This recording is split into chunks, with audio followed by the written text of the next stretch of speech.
Pohjois-Norjassa panostetaan nyt voimakkaasti kaivannaistoimintaan. Eikö Norja ole tässä asiassa nyt vähän jälkijättöinen? Miten näet pohjoisen alueiden kaivannaisteollisuuden tulevaisuuden?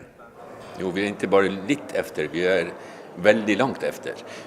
Det har sin orsak i att i Norge har vi har varit upptatt av olja och gas. Och det är ju på samma sätt egentligen en geologisk utfordring. Så alla våra geologer har varit upptatt av att leta efter olja och gas. Nu börjar vi i Norge att röra lite mera på. Bara ett exempel så har Finland undersökt 100% av sitt landområde med geofysiska mätningar. I Sverige tror jag det är ungefär 90%. I Norge är det faktiskt bara 15% av landet som är prospekterat. Men nu har det satsats 100 miljoner kronor från regeringen och målet är att norra Norge ska vara täckat 100% innan 4 år. Suomessa on puhuttu ulkomaalaisten yritysten valtausinnosta Lapin luonnonvarojen hyödyntämiseksi. Miten yrittäjäjärjestö näkee tämän asian? Meillä on yrittäjäjärjestössä ollut hyvin pragmaattinen ja käytännönläheinen suhtautuminen tähän asiaan. Me jos ketkään täällä Lapissa toimivat yritykset tiedämme, miten hankala on luoda tällaisia uusia työpaikkoja. Ja kyllä kaiken kaikkiaan me olemme toivottaneet todella nämä kaivosyhtiöt tervetulleeksi. Me näemme, että pitkällä tähtäimellä ja jo nyt kerrannaisvaikutukset alkavat näkyä näiden kaivospaikkakuntien vaikutusalueella. Ja se on juuri mitä me olemme myös niin kuin yrittäjäjärjestössä odottaneet, eli erilaisen palvelusektorin kasvua. Ja sitten täytyy myös muistaa se, että Suomeen todella kaivataan ulkomaisia investointeja. Me haluamme tänne niitä. Ja nyt me olemme näitä saaneet, eli siinä mielessä tässä täytyy olla tyytyväinen. Ja samaan hengenvetoon täytyy todeta, että myös suomalaiset yritykset investoivat ulkomaille, siirtävät tuotantoa tai toimintaansa sinne. Eli tämä on globaalia toimintaa, jossa me tällä hetkellä jo olemme. Kaivannaistoiminta ja sen voimakas kehittyminen pohjoisilla alueilla edellyttää infrastruktuurin rakentamista. Tulisiko tässä asiassa tehdä ennakkoluulotonta pohjoismaista ja Barentsin alueen yhteistyötä esimerkiksi ratalinjausten rakentamisessa? Helt klart.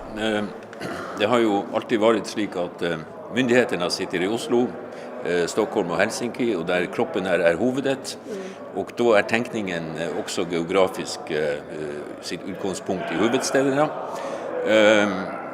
Det är utan tvivel ett stort behov för att bygga infrastruktur över gränserna.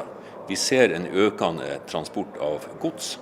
Vi har en ökande transport av, eller kommunikation mellan människor och vi har en ökande kommunikation mellan kunskapsmiljöer.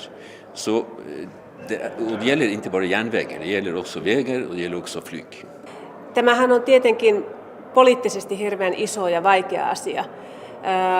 Mutta toivottavaa, että pohjoismaiset naapurimaat kykenisivät ainakin jonkinlaiseen semmoisen perustavaa laatua olevaan ratainvestointien esimerkiksi muiden infrainvestointien suunnitteluun. Sen jälkeen se on tietysti jokaisen maan oma asia, millä aikataululla niitä toteutetaan, mutta tässä olisi nyt Suomelle, Ruotsille ja Norjalle semmoinen todellinen näytön paikka. Ja tämän pohjoismaisen yhteistyön näytön paikka. Toivon todellakin kyllä, että meidän ministeriöiden ministerit käyvät aktiivisesti tätä keskustelua. Mitä muuta tästä tilaisuudesta on tullut mieleen? Det enklaste hade ju egentligen varit att disse 3 landen hade varit ett land. Så tror jag vi hade sett en annan infrastruktur. Vi har så många komplementära kunskaper inom industriell produktion, inom forskning, inom producerade produkter, att utnyttja disse komplementära kunskaperna i stort vill ge oss fortrin i vår region. Mun mielestä tämä on ollut kiva tilaisuus siinä mielessä jo tähän saakka, että me olemme ikään kuin yhdistäneet suuria toimijoita ja sitten potentiaalisia alihankkijoita ja pienempiä yrityksiä.